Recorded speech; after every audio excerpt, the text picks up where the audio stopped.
শুভ সন্ধ্যা।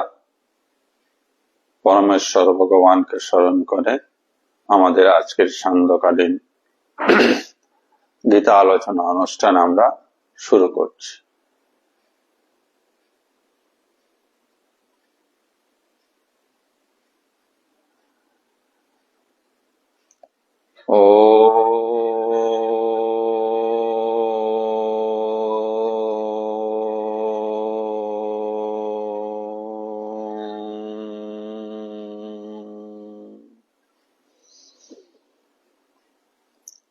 শ্রী পরমাত্মনে নমঃ। আলোচনা শুরুর পূর্বে আমরা আমাদের স্বরূপ চিন্তন করব। আমি শক্তিশালী আত্মা, আমি শক্তিশালী আত্মা, আমি দেহ নই, মন নই, বুদ্ধি নই, আমি নিত্য শুদ্ধ বুদ্ধ মুক্ত আত্মা, আমি সৎ চিৎ আনন্দময়।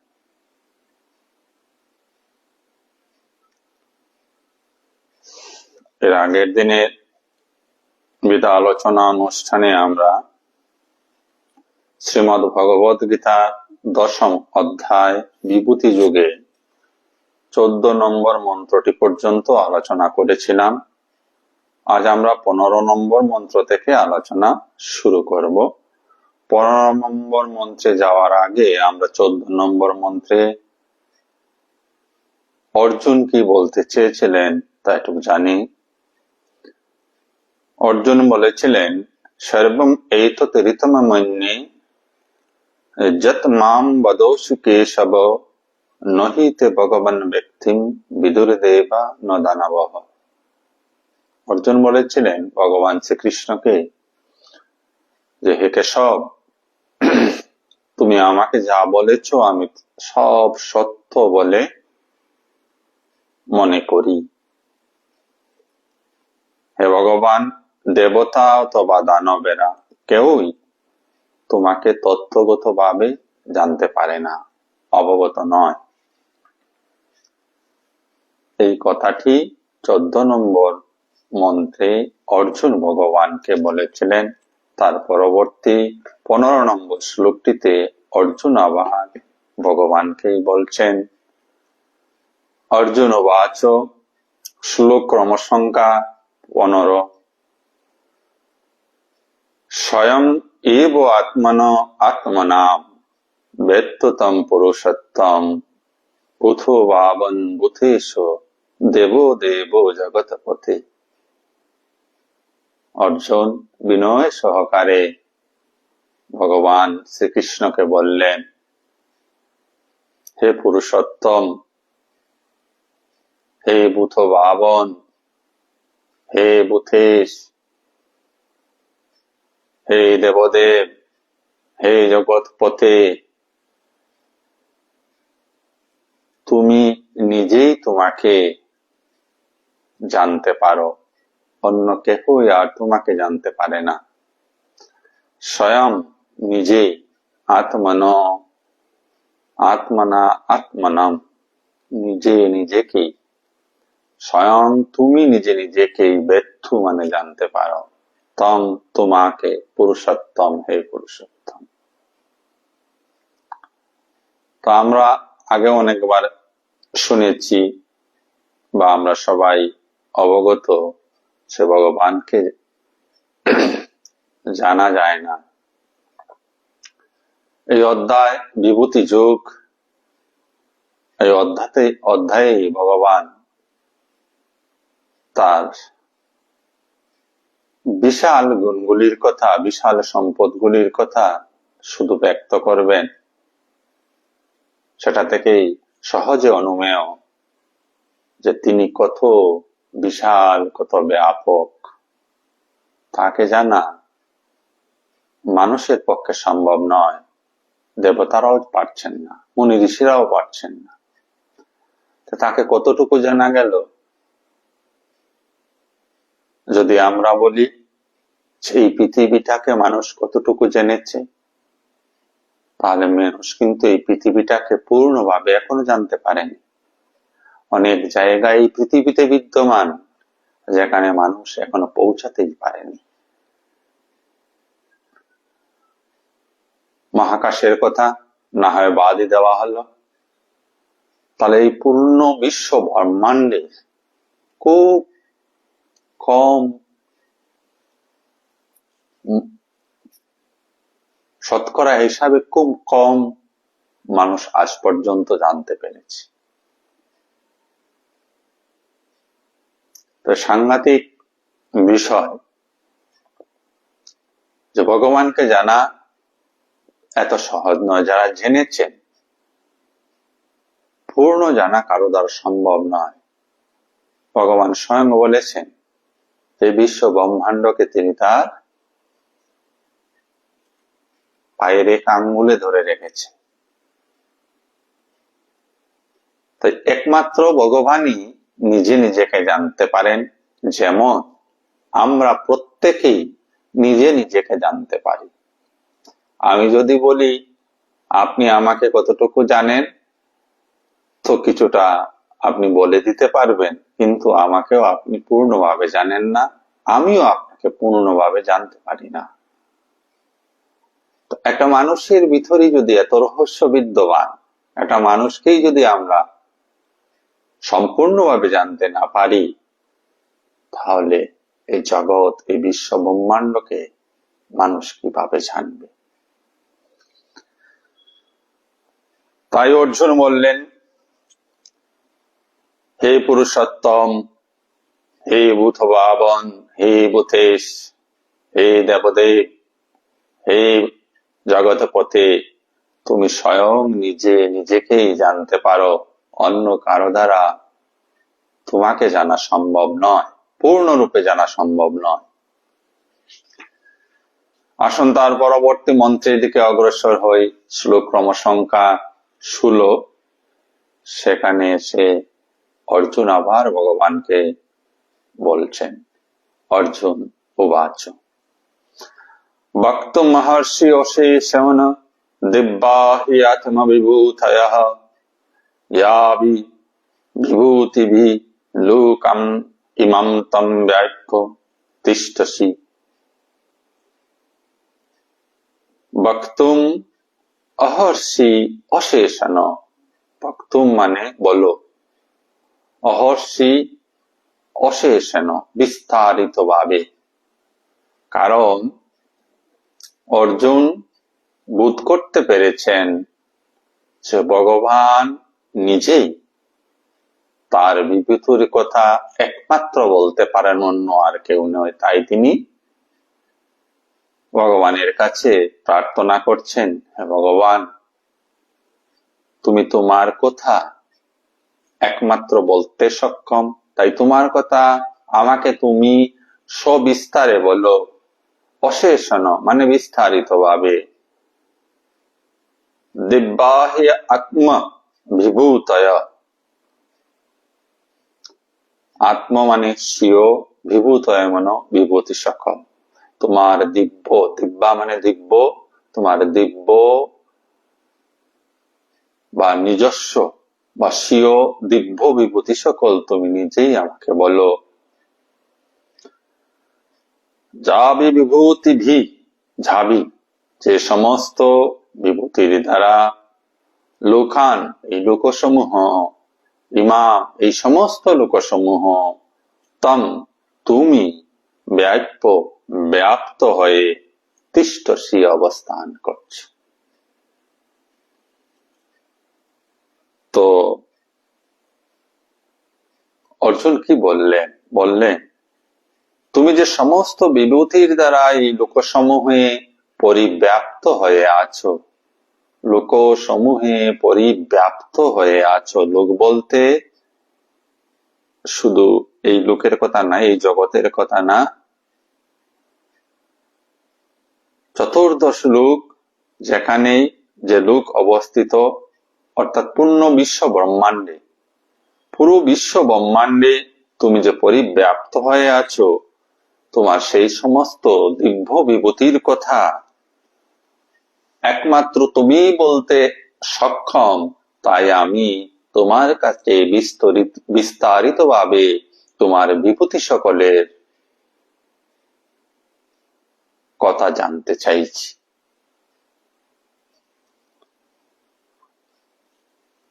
তার পরবর্তী শ্লোক ক্রমসংখ্যা 17, অধ্যায় 10, বিভূতি যুগ। অর্জুন আবারও ভগবানকে বলছেন, কতম বিদ্যামহম যোগিনতম সদা পরিচিন্তয়ন কেষু কেষু চ ভাবেষু চিন্তঃ অসি ভগবন ময়া কথম বিদ্যা অহম। কিভাবে আমি জানিব? কথম বিদ্যা অহম, কিভাবে আমি জানিব? যোগীন, হে যোগেশ্বর, ভগবান শ্রীকৃষ্ণকে বলছেন, হে যোগেশ্বর, তোমাকে আমি কিভাবে জানবো? তাম মানে তোমাকে। সদা পরিচিন্তয়ন, সদা সর্বদা, পরিচিন্তয়ন চিন্তা করে, কেষু কেষু কোন কোন, চ ভাবেষু ও ভাবে, কোন কোন ভাবে, চিন্ত অসি চিন্তনীয় হও, ভগবান হে পরমেশ্বর ময়া আমার দ্বারা। অর্জুন এইবার ভগবানের কাছে বিনতভাবে বলছেন যে আমি তোমাকে কিভাবে জানতে পারবো হে যোগেশ্বর, হে ভগবান, কিভাবে তোমার চিন্তা করলে আমি তোমাকে জানতে পারবো? কোন কোন বিবিধ ভাবে মাধ্যমে আমি তোমাকে চিন্তা করব? প্রথম জানতে চাইলেন যে আমি কি কি চিন্তা করব, কেমন চিন্তা, আমার চিন্তার ধারা কেমন হবে তোমাকে যদি আমি জানতে চাই, কি কি বিষয়ে আমি চিন্তা করে তোমাকে, আমি চিন্তা করলে আমি তোমাকে জানতে পারবো। এটা আমাদের সকলের প্রশ্ন, যারা আমরা অধ্যাত্ম প্রেমী, ঈশ্বর প্রেমী, যারা আমরা ঈশ্বরকে কিছু জানতে চাই, তাদের সকলেরই এই ভাবনাটা রয়েছে যে ঈশ্বরকে কিভাবে জানা যায়। অর্জুন আমাদের হয়ে এই প্রার্থনাটাই ভগবান শ্রীকৃষ্ণের কাছে রাখলেন। আসুন দেখি তার পরবর্তী মন্ত্রে অর্জুন আবারও বলছেন। শ্লোক ক্রমসংখ্যা 18, বিভূতি যুগ, অধ্যায় 10। বিস্তারেণ আত্মনঃ যোগম বিভূতিং চ জনার্দনম ভুবো কৌতয় তৃপ্তিঃ সিন্নোতু নাস্তি মে অমৃতম। বিস্তরেণ, বিস্তারিত ভাবে, আত্মন তোমার, বিস্তারিত ভাবে তোমার, যুগম যুগ, বিভূতি বিভূতি, চ জনার্দন হে জনার্দন, বিস্তারিত ভাবে তোমার যুগ এবং তোমার বিভূতি সম্পর্কে আমাকে বলো। ভুয়ো কথয়, পুনরায় বলো, ভুয়ো মানে পুনরায়, কথয় বলো। অর্জুন ভগবান শ্রীকৃষ্ণকে বলছেন তুমি পুনরায় বলো তোমার বিভূতির কথা, তোমার যোগের কথা বিস্তারিত ভাবে। কারণ তৃপ্তিহি, তৃপ্তি পাওয়া, তৃপ্ত হই আমি। শৃণ্যতু, শুনিয়া, শ্রবণ করে, নাস্তি মে অমৃতম, তোমার এই বিভূতির কথা শুনে শুনে আমি তৃপ্ত হতে পারছি না, আরো জানতে চাইছি। এই অবস্থা যখন মানুষের হয় ঈশ্বরকে নিয়ে, ঈশ্বর আলোচনায় বা ঈশ্বরকে জানতে গিয়ে যখন মানুষ উৎসুক হয়ে পড়ে, আরো সে জানতে চায়, আরো সে ঈশ্বরের কথা শুনতে চায়, ঈশ্বরের কথায় সে যেন বিভোর হয়ে উঠে, এই মানসিকতা যার তৈরি হয়েছে তিনি বড় সৌভাগ্যবান। সেই ব্যক্তির কাছেই ঈশ্বর ক্রমশ প্রকাশিত হন। একদিনে ঈশ্বর কাহারও নিকট প্রকাশিত হন না। তিনি ভক্তের মনোবাঞ্ছা দেখেন, ভক্তের মধ্যে ব্যাকুলতাকে দেখেন। ভক্ত কি সত্যিকারের ঈশ্বরকে চাইছে, ভগবানকে চাইছে? যেমনটি আমরা করে থাকি, আমরাও কিন্তু অতি সহজে কোনো একটা অজানা অচেনা মানুষের কাছে নিজের সমস্ত কিছু উজাড় করে বলে দেই না, কারণ আমাদের নিজস্বতা যেন হারিয়ে যাবে, তাই আমরা বলি না, আমাদের ভয়ও থাকে। আমি একবার এক উকিল মশাইয়ের কাছে গেছিলাম, অ্যাডভোকেটের কাছে, কোন একটা অফিসিয়াল বিষয়ে একটা কোর্টে একটা পিটিশন দেওয়ার জন্য।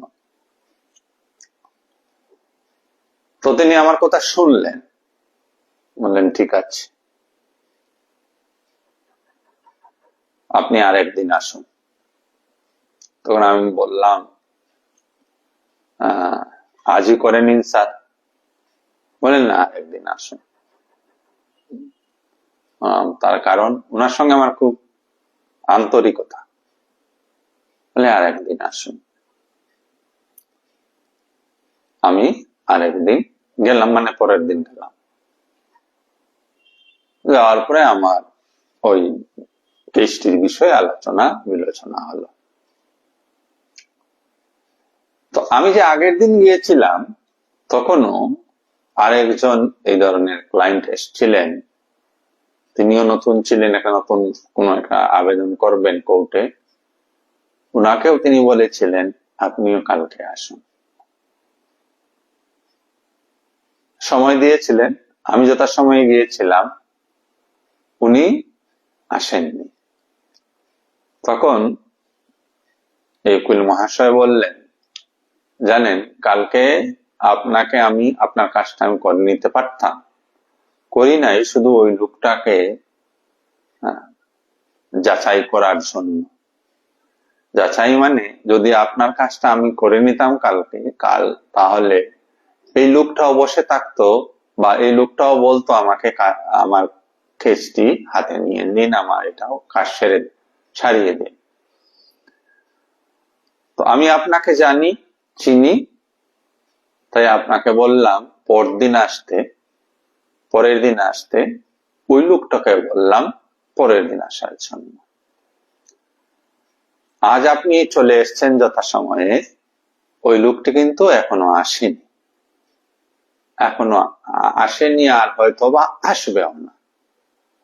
মানে আমি বললাম আপনি এসব কথা কেন বলছেন? বললেন, তখন তিনি বললেন যে ওই লোকটি এসছিল গতকাল, কিন্তু তার মধ্যে এই মোকদ্দমাটি করার কতটুকু উৎসুকতা আছে তা আমি বুঝতে চেয়েছিলাম, জানতে চেয়েছিলাম।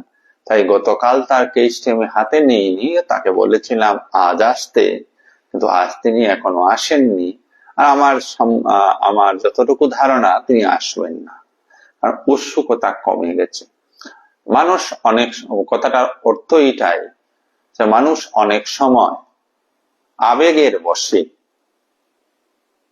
অনেক কিছু করে ফেলতে চায়। জাগতিক জীবনেও আমরা দেখি আবেগ প্রবণ হয়ে আমরা অনেক কিছু করার চেষ্টা করে ফেলি, কিন্তু সেই আবেগটিকে ধরে রাখতে পারি না। পরবর্তীকালে ওই কর্মটি থেকে আমরা সরে আসি। সময়ের সাথে সাথে আমাদের মনেরও পরিবর্তন হয়ে যায়, আর ওইখানে দৃঢ়তা আমাদের থাকে না। আধ্যাত্মিক পরিমণ্ডলেও একই কথা, যে একদিনে ঈশ্বরকে জানা যাবে না। তাকে জানতে হলে, তাকে বুঝতে হলে প্রতিনিয়ত তার চর্চা করতে হবে, দিবারাত্র তার চিন্তন করতে হবে। যিনি দিবারাত্র চিন্তনে মগ্ন হয়ে থাকবেন, ভগবান তাকেই অনুগ্রহ করেন, তার কাছেই তিনি ধরা দেন। ভক্তের কাছে ভগবান সর্বদাই ধরা দেন। তিনি ভক্তের ডাকে নিরুপায় হয়ে ভক্তের সামনে হাজির হয়ে যান। এই যে হাজির হওয়া, ভগবানের যে দর্শন লাভ করা, তাতে আমাদের কি লাভ হবে? কারণ আমরা বিষয়ী মানুষ, লাভ লোকসানটা খুব বুঝি। লাভ এইটাই হয়, সমস্ত ধরনের মানসিক দ্বন্দ্ব, মনের সংশয়, মানসিক কষ্ট সব নিঃশেষ হয়ে যায়। অর্থাৎ মন পূর্ণ ফাঁকা হলে ভগবানের দর্শন হয়। আর পূর্ণ ফাঁকা মন যখন হবে, অর্থাৎ যখন মনে কোন ধরনের বৈষয়িক চিন্তা ভাবনাই থাকবে না, তখন দুঃখ আসবে কোথা থেকে? সুখের সন্ধান করে লাভ নেই। যারা সুখের সন্ধান করে তারা কখনোই সুখ পায় না, আনন্দ পায় না। দুঃখগুলিকে আটকে দাও। দুঃখগুলিকে আটকাতে হলে ঈশ্বর চিন্তন করতে হবে। যে চিন্তন বা চিন্তা আমরা করি বিষয়ের জন্য, বিষয় সুখের জন্য, সেই চিন্তনটাকে কনভার্ট করে ঈশ্বর চিন্তন করে নিতে হবে। বিষয় চিন্তন মানুষকে দুঃখ দেয়, ঈশ্বর চিন্তন মানুষকে আনন্দ দেয়। আর ঈশ্বর চিন্তন করতে করতে যদি ঈশ্বর সাক্ষাৎকার হয়, তাহলে পরম আনন্দ, স্থায়ী আনন্দ, নিত্য আনন্দ অনুভব হয়। তাই অর্জুন ভগবান শ্রীকৃষ্ণকে বলছেন যে তুমি তোমার বিভূতির কথা বলেছ, কিন্তু এই বিভূতির কথা শুনে শুনে আমার মন যেন তৃপ্ত হচ্ছে না। আমি আরো শুনতে চাই তোমার কাছে। তুমি পুনরায় আমাকে বলো তোমার এই সব বিভূতির কথা, এই সব যুগের কথা আমি প্রাণ ভরে শুনতে চাই।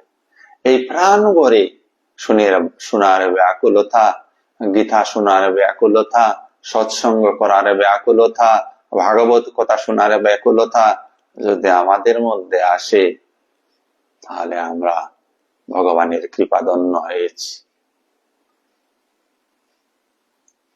এই আগুনটাকে চালাতে হবে। তাই ঈশ্বরের কথা সর্বদা ভাবতে হবে। এটা কোনো সময় ভিত্তিক কাজ নয়, এটা কোনো দিন ভিত্তিক কাজ নয়, অনুষ্ঠান ভিত্তিক কাজ নয়, বা কোনো মুহূর্ত ভিত্তিক কাজ নয়, নিরন্তর চিন্তা। এইবার ভগবান শ্রীকৃষ্ণ অর্জুনের প্রতি এমনিতেই তুষ্ট ছিলেন। আগে থেকেই তিনি অর্জুনকে ভালোবাসতেন, অর্জুনের প্রতি তিনি প্রীত ছিলেন। অর্জুন যে আরো বলল তাকে, আমি তোমার কথা শুনতে চাই, ভগবান প্রীত হয়ে গেলেন, আরো বেশি প্রীত হলেন। তাই তিনি বললেন 19 নম্বর মন্ত্রে এসে, শ্রী ভগবান উবাচ, শ্লোক ক্রমসংখ্যা 19, শ্রী ভগবান উবাচ, হন্তোতে কথয়িষ্যামি দিব্যাহি আত্মবিভূতয় প্রাধান্যত কুরু শ্রেষ্ঠ নাস্তি অন্ত বিস্তরস্যমি হন্ত তে কথয়িষ্যামি। হন্ত মানে হা, সংস্কৃত হন্ত শব্দের এখানে হা। হ্যাঁ, তোমাকে আমি বলবো। কথয়িষ্যামি মানে বলিব। দিব্যা, দিব্যা মানে আমার দিব্য। হি আত্মবিভূতয়, আমার বিভূতি সমূহ। হ্যাঁ, আমি তোমাকে আমার দিব্য বিভূতি সমূহ বলিব। প্রাধান্যতঃ, যেগুলি প্রধান। কুরু শ্রেষ্ঠ, হে কুরু শ্রেষ্ঠ। নাস্তি অন্ত, যার অন্ত নেই। বিস্তরস্য মে, অর্থাৎ ভগবানের বিভূতির অন্ত নেই, তথাপিও তিনি প্রধান প্রধান বিভূতিগুলি বিস্তারের সঙ্গে বলবেন। তো ভগবানের বিভূতির অন্ত নেই কথাটির অর্থ কি?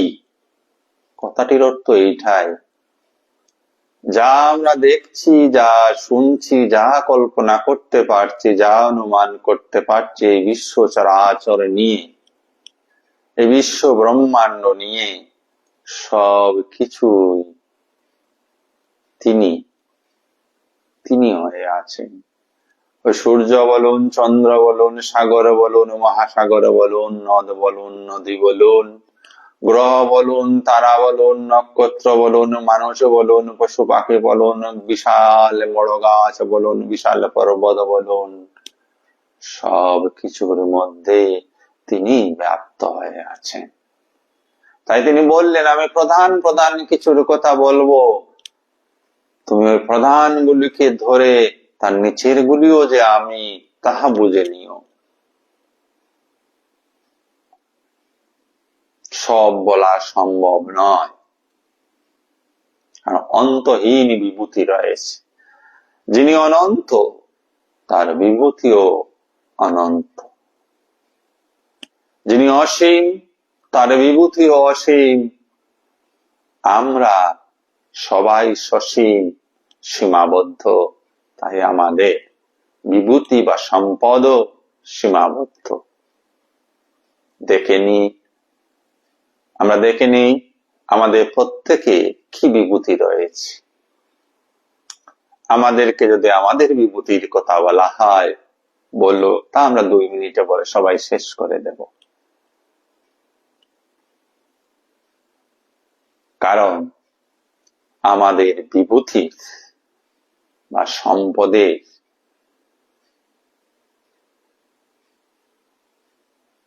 সৃষ্টি আছে, স্থিতি আছে এবং শেষও আছে। তাছাড়া আমাদের বিভূতি বড় অল্প, তাই তা মুখে বলা সম্ভব। তো অনন্ত ভগবানের, অসীম ভগবানের অসীম বিভূতি, তাই তার মধ্যে যা প্রধান বিভূতি তাই তিনি বলবেন। যেমন আপনার একটা বিভূতি বা আমার একটা বিভূতি আছে। আমরা সবাই যে যতটুকুই পড়াশোনা করেছি, কেউ হয়তোবা মেট্রিক পাস করেছি, কেউ বিএ পাস করেছি, কেউ হয়তোবা আরো উচ্চ ক্লাস বা উচ্চ স্তরে পড়াশোনা করেছি। তো বিভূতির মধ্যে যদি আমি বিএ পাস করে থাকি, বিভূতির মধ্যে আমার ব্যক্তিগত বিভূতির মধ্যে বিএ পাসটা আসবে, সেটাই প্রধান। তার জন্য আর বলতে হবে না আমি 1 পাস করেছি, 2 পাস করেছি, বলতে হবে না। বুঝে নিতে হবে যে 1 2 3 4 5 6 7 8 9 10 11 12, তারপরেও 3 বছর পরে বিএ পাস করেছেন। এইভাবেই ভগবান তার প্রধান বিভূতির কথাগুলি বলবেন। আমরা যেন তার এই প্রদানের নিচে থাকা সবকিছুকেই যেন ভগবানের বিভূতি বলেই ধারণা করতে পারি। আসুন আমরা পরবর্তী শ্লোকের দিকে অগ্রসর হই। শ্লোক ক্রমসংখ্যা 20, অধ্যায় 10, বিভূতিযোগ। শ্রী ভগবান উবাচ অহম আত্মা গুড়াকেশ সর্বভূতাশয়স্থিতঃ অহম আদিশ্চ মধ্যম চ ভূতানাম অন্ত এব চ। অহম মানে আমি, আত্মা আত্মা, গুড়াকেশ হে অর্জুন, আমি আত্মা হে অর্জুন, সর্বভূতাশয় স্থিত, সর্বভূতে বা সর্বজীবে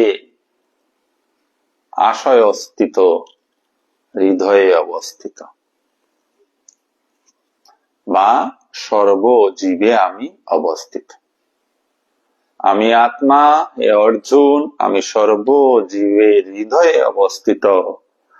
অহম আদিশ্চ, আমি আদি, মধ্যম চ মধ্য, ভূতানাম ভূতদের অন্ত এব চ, ভূতগণের বা সমস্ত জীবের অন্ত আমি। আমি আত্মা, আমি সকল ভূতের মধ্যে রয়েছি, আমি ভূতগণের আদি, আমি ভূতগণের মধ্য, আমি ভূতগণের অন্ত।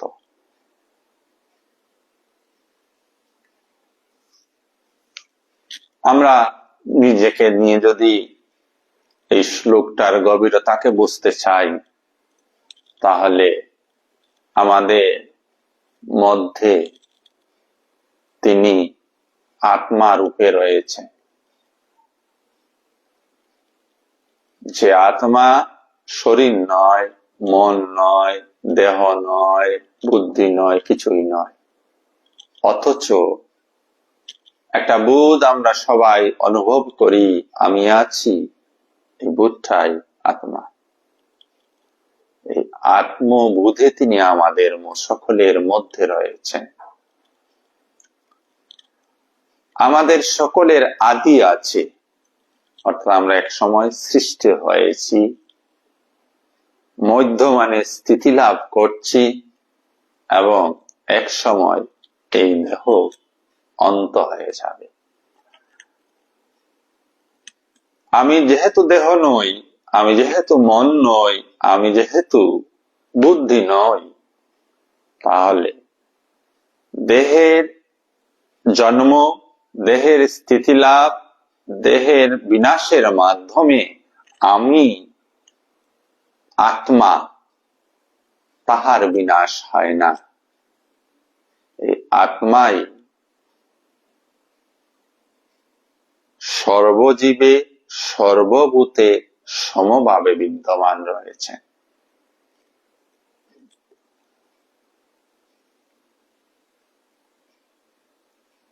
যেমন একটি বিল্ডিং, সে জড় ভূত, বিল্ডিং কেউ তৈরি করেছেন, আগে ছিল না, এখন তৈরি হয়েছে। যে ভূমিখণ্ডের উপর আপনার বাড়িখানা আছে, সেই বাড়িখানার আগে ওই ভূমিখণ্ডে কোনো বাড়ি ছিল না, কোনো ঘর ছিল না, আপনি ঘর তৈরি করেছেন। তো আগে ছিল না, এখন আপনি তৈরি করেছেন, অর্থাৎ নতুন করে সৃষ্টি হয়েছে। এই বিল্ডিং কতদিন চলবে? 100 বছর, 200 বছর চলবে। তার এই যে 100 বছর বা 200 বছর, সেটা তার এই বিল্ডিং এর স্থিতিকাল। তারপরে ওই বিল্ডিং প্রাকৃতিক নিয়ম অনুসারে ক্ষয়প্রাপ্ত হবে এবং ধ্বংসপ্রাপ্ত হবে। এই জায়গায় একটা কথা আমরা যেন স্মরণ রাখি, একটা বিল্ডিং কেন ক্ষয়প্রাপ্ত হয়, কেন ধ্বংসপ্রাপ্ত হয়? বিল্ডিংটি ক্ষয়প্রাপ্ত হওয়ার জন্য আরেকটা বিরোধী বস্তু থাকতে হবে। কথাটা খুব গুরুত্ব সহকারে যেন আমরা অনুধাবন করার চেষ্টা করি। আরো সহজভাবে আমি এই উদাহরণ দিচ্ছি। এই বোতলটা, এটা প্লাস্টিকের বোতল। এই বোতলটা তার এক লংজিভিটি আছে, একটা সময়কাল পর্যন্ত সে থাকবে। সৃষ্টি হয়েছে একটা সময়কাল পর্যন্ত সে থাকবে, এরপরে সে অটোমেটিক্যালি ধ্বংস হয়ে যাবে। কেন ধ্বংস হয়ে যাবে? তার কি কারণ? তার কারণ হচ্ছে এই বোতল থেকে আলাদা বিপরীত বস্তু কিছু আছে। সেই বস্তুর প্রভাবে এই বোতল একদিন ধ্বংস হয়ে যাবে।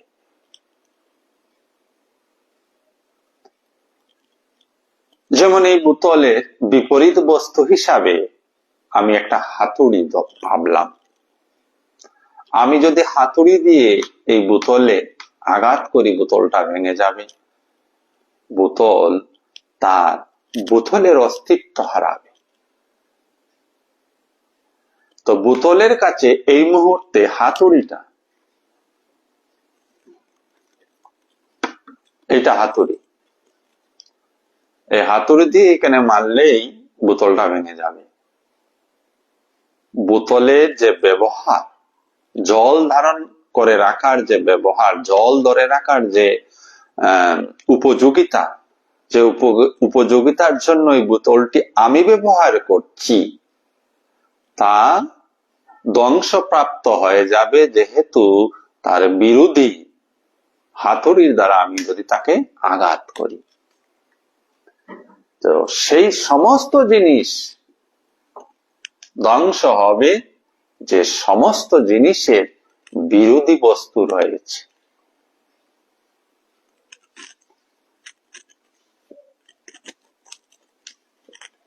এক, সে সময়ের সাথে সাথে, অর্থাৎ এক বিশেষ সময় পর্যন্ত সে থাকবে।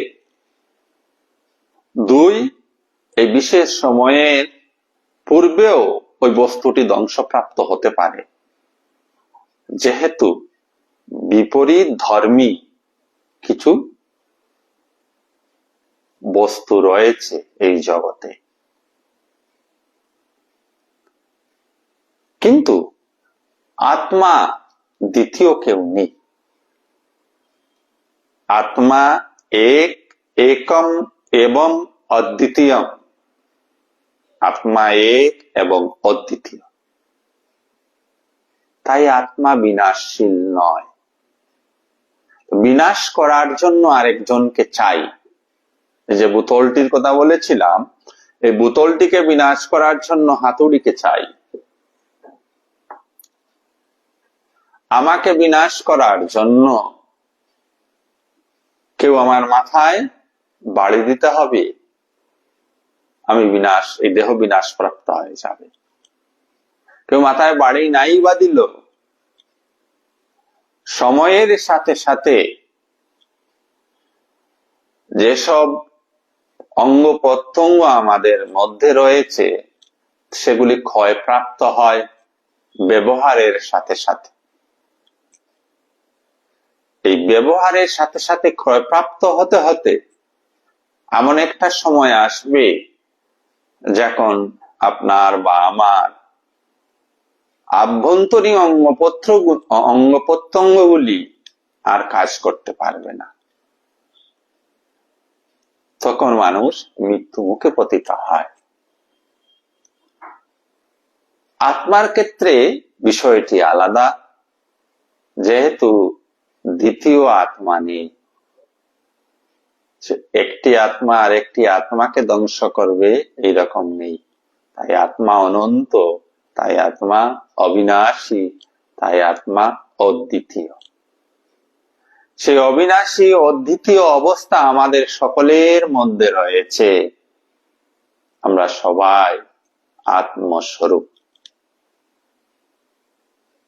দেহের বিরোধী অবস্থা আছে, বিরোধী বস্তু আছে এই দেহ শেষ হওয়ার বা ধ্বংস হওয়ার, কিন্তু মনে আত্মার কোনো বিরোধী অবস্থা নেই, বিরোধী কিছু নেই, তাই আত্মা কখনো বিনাশ প্রাপ্ত হবে না। তাই প্রস্তুত 20 নম্বর শ্লোকে ভগবান শ্রীকৃষ্ণ বললেন যে, হে অর্জুন, আমি আত্মা রূপে সর্বভূতে রহিয়াছি। আমি প্রত্যেকটি ভূতে আদি, মধ্য এবং অন্ত। আদিতেও পরমেশ্বর থাকেন, মধ্য অবস্থাতেও পরমেশ্বর রয়েছেন, অন্ততেও পরমেশ্বরই থাকেন। তাহলে আমাদের এই জীবনকালে সৃষ্টির সাথে সাথেই আমরা আমাদের সাথে সে ভগবান শ্রীকৃষ্ণ রয়েছেন আত্মা রূপে। যতদিন আমরা বাঁচছি ততদিনও আছেন, থাকবেন। যতদিন এই দেহ, যেদিন এই দেহ চলে যাবে সেদিনও এই আত্মা এজ ইট ইজ থাকবে, তার কোনো পরিবর্তন হবে না। যেমন আমরা যোগ বাশিষ্ঠ সার গ্রন্থখানায় পড়েছি যে ঘটের ভিতরের আকাশ এবং মহাকাশ দুটো আলাদা কিছু নয়। মহাকাশকেই এই ঘট আচ্ছন্ন করে রেখেছে, অবচ্ছিন্ন করে রেখেছে, পরিচ্ছিন্ন করে রেখেছে। ঘটটি ভেঙে দিলে ঘটের আকাশ মহাকাশের সঙ্গে মিলেমিশে একাকার হয়ে যায়। আমার এই দেহ নামক ঘটটি যখন বিনষ্ট হয়ে যাবে, এখানে যে আত্মা, সেই আত্মা সর্বব্যাপ্ত আত্মার সঙ্গে মিশে একাকার হয়ে যাবে।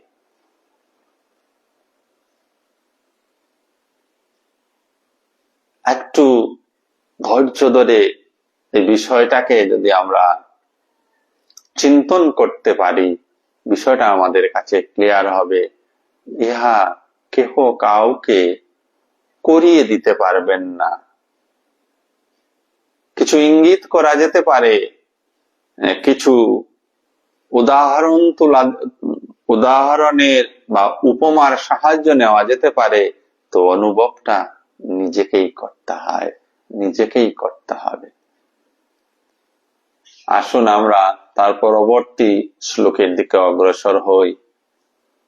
ভগবান তার বিভূতির কথা বলছেন। প্রথম বিভূতিতেই বললেন যে যা কিছু আমরা দেখছি, যা কিছু আমরা কল্পনা করতে পারি, যা কিছু আমরা অনুমান করতে পারি, সব কিছুর মধ্যেই তিনি রয়েছেন আত্মরূপে। ওইটার সৃষ্টি, এইবার বুঝুন, সূর্য মনে করুন, সূর্যের সৃষ্টি তার কাছে। যতদিন সূর্য থাকবে ততদিন তিনি সূর্যের মধ্যে থাকবেন। সূর্যের যখন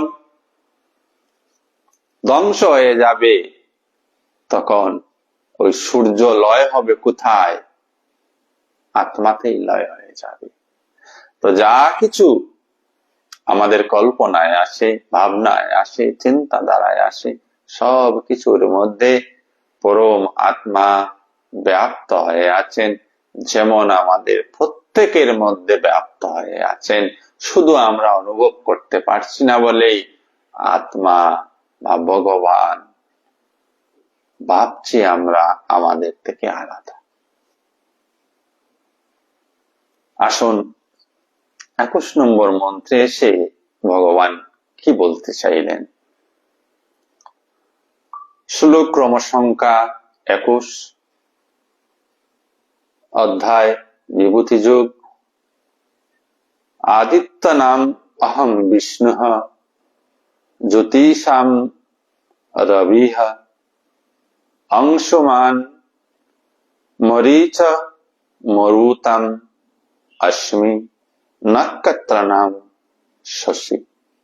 ভগবান আগেই বলেছিলেন যে বিশাল যেগুলি রয়েছে, প্রধান যেগুলি রয়েছে, সেগুলির কথা তিনি বলবেন। সব বলা সম্ভব নয়, কেননা তার অনন্ত বিভূতি।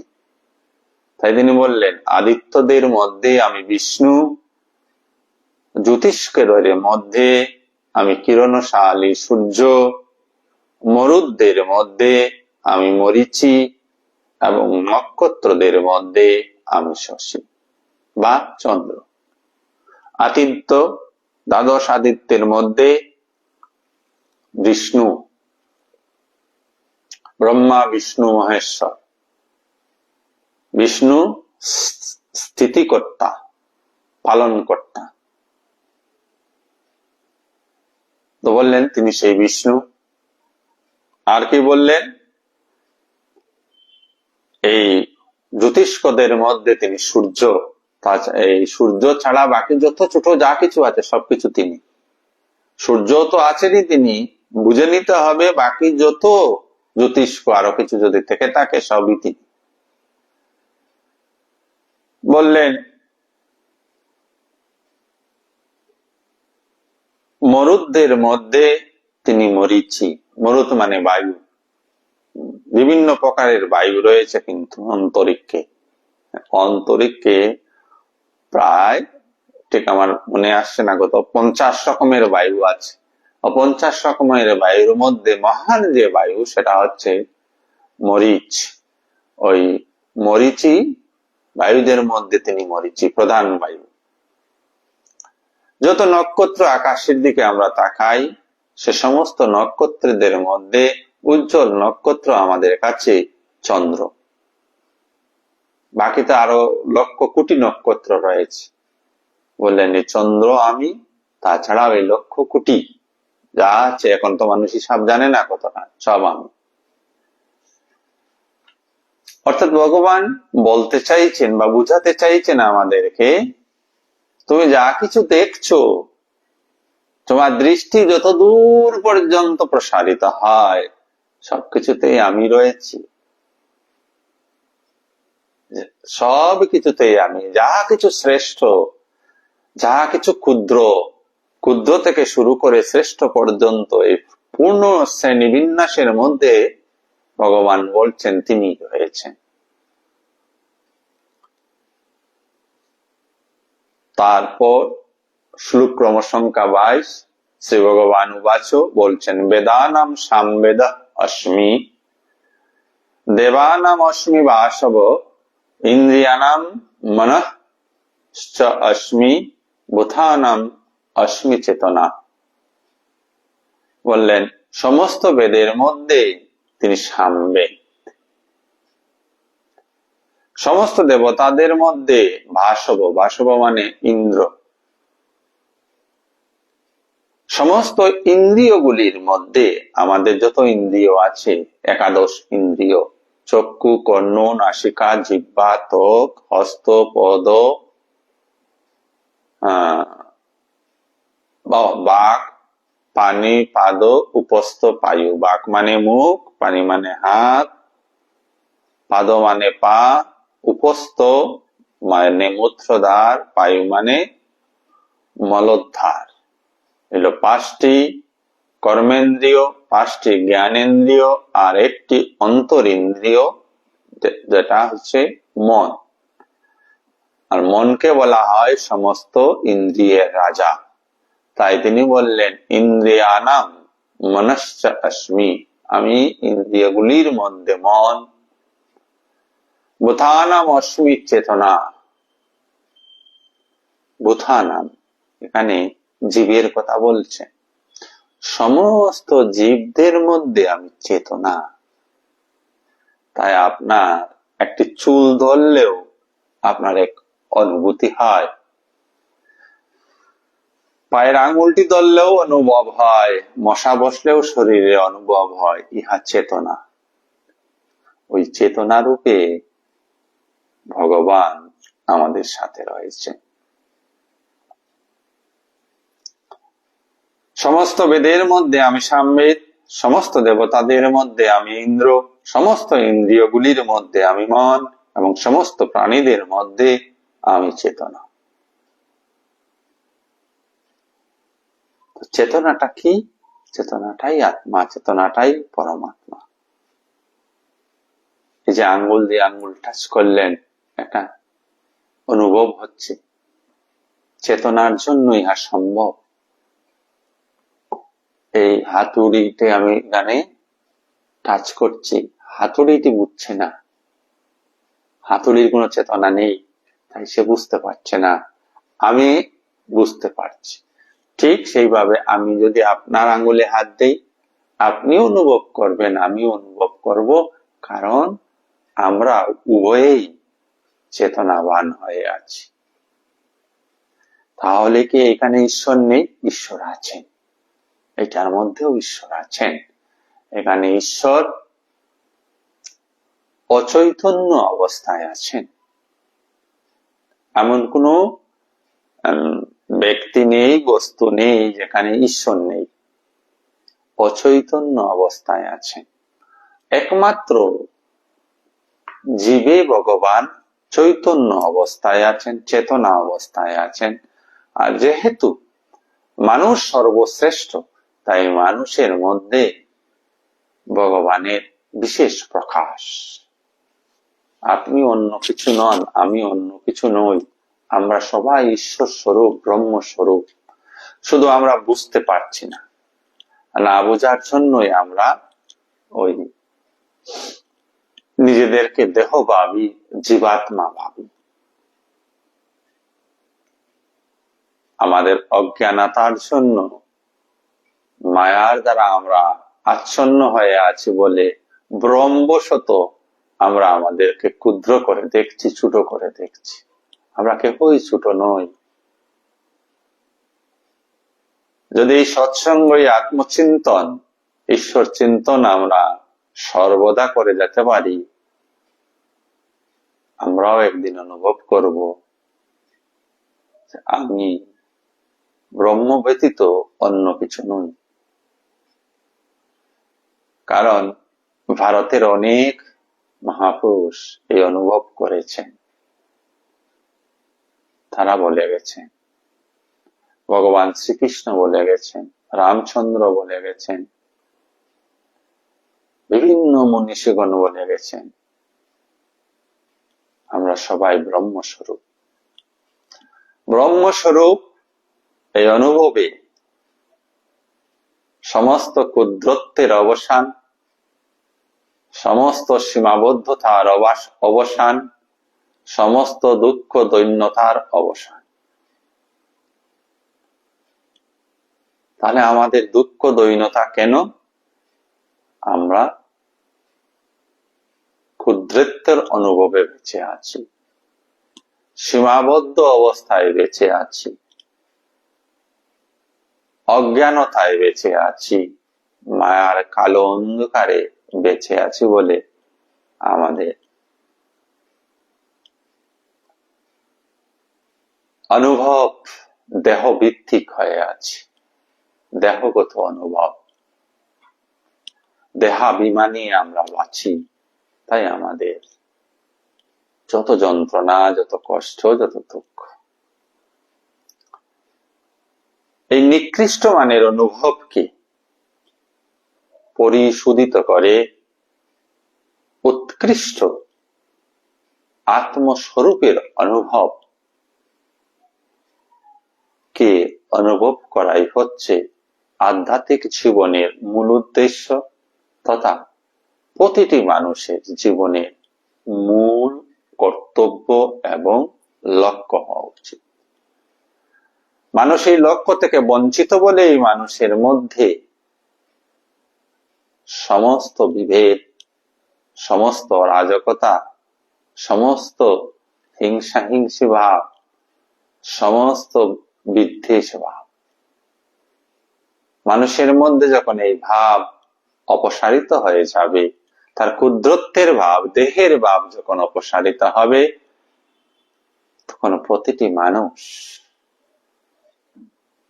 ব্রহ্মময় হয়ে উঠবে।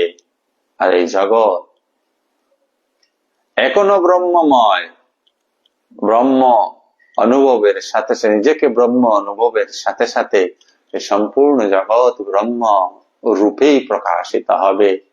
নাহি কোথাও গাছপালা, নাহি কোথাও নদী নালা, আছে শুধু ব্রহ্ম আর ব্রহ্ম। তাই স্বামী বিবেকানন্দ লিখেছিলেন এই একটি কবিতা, আমার পুরোটা মনে আসছে না, বলছেন নাহি সূর্য নাহি তেজ নাহি শশাঙ্ক সুন্দর বাসে ভূমি ছবি ছায়া সম বিশ্ব জগত সংসার।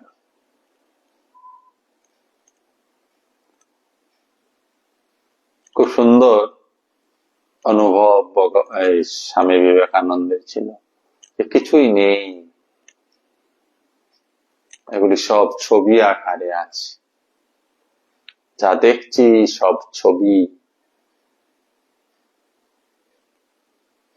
পরে গিয়ে তিনি আবার বলছেন, শেষ পংক্তিতে মধ্যে অনেক কিছু রয়েছে, শেষ পংক্তিতে লিখেছিলেন অবাঙ্গ মানস গোচরম বুঝে প্রাণ বুঝে যা। যে এইগুলি মুখের দ্বারা, মুখের কথার দ্বারা কিছু বোঝানো সম্ভব নয়, বুঝে প্রাণ বুঝে যা। যার প্রাণ বুঝেছে, যিনি বুঝেছেন তিনিই বুঝেছেন, সেই বুঝটাকে, সেই অনুভবটাকে মুখে প্রকাশ করা যায় না।